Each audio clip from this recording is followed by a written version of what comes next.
we forget of where he picks us from, and we begin to liken ourselves to ourselves, and we begin to compare ourselves to ourselves, and we begin to say that I want to be like him, I want to be like them. The Bible says that in comparing themselves one to the other, they were not wise, because the Perizzites have their history, the Hittites have their history, and I've got my own history, because I've been walking on the land of the Egyptians, and they had laid a heavy burden on my shoulder.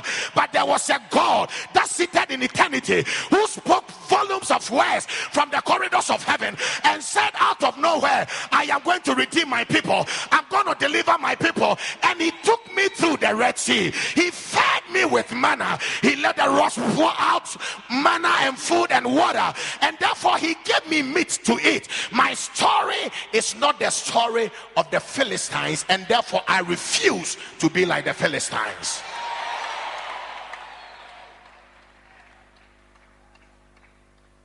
Do you know what they've been through to have had a king? Their story is not my story.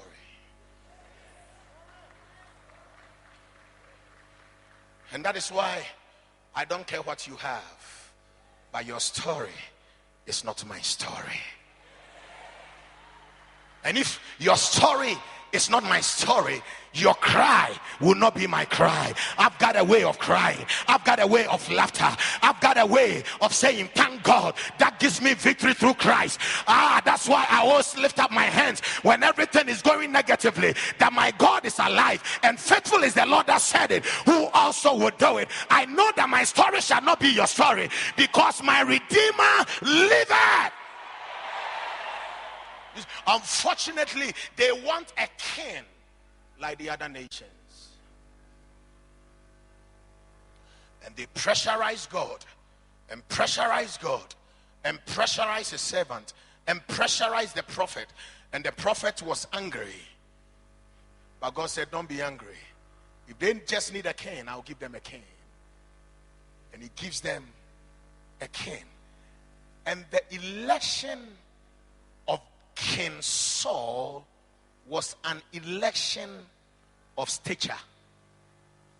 How tall you are, how well you are built, how eloquently you can speak, how organized your institution is.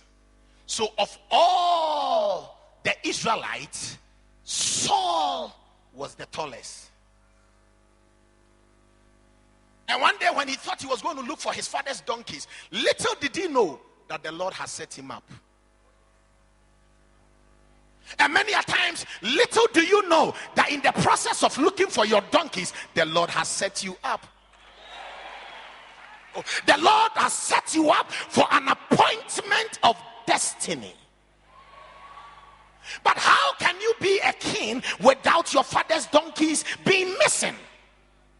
So the Lord will find a king in the midst of looking for a donkey. So before your kingship, the donkeys must be lost. God, I thought I was coming to church. I said before your kingship, your donkey has to be lost. And that is why there are some of you, your donkeys are lost, and everyone around you is making a ridicule of you. They said your end has come, but in the midst of looking for your father's donkey, then the kingship in you shall arise. Oh my God, my God. Whenever your father's donkey is missing, it is an indication that God has located a kingship in you.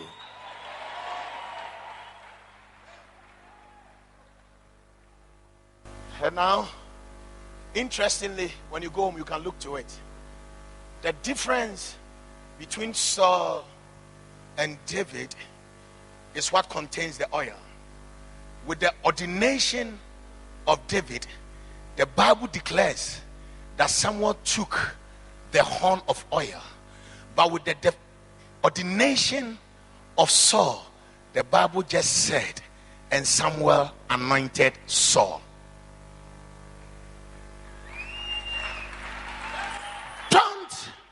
Can I preach to you? Is this my son's church? Can I assume you are spiritually matured to inhale the word that is coming? Okay. So the Bible declares that Samuel just anoints David,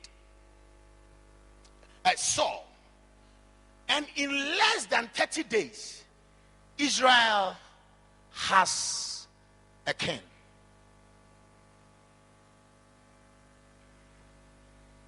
The earlier your miracle, the shorter it lives.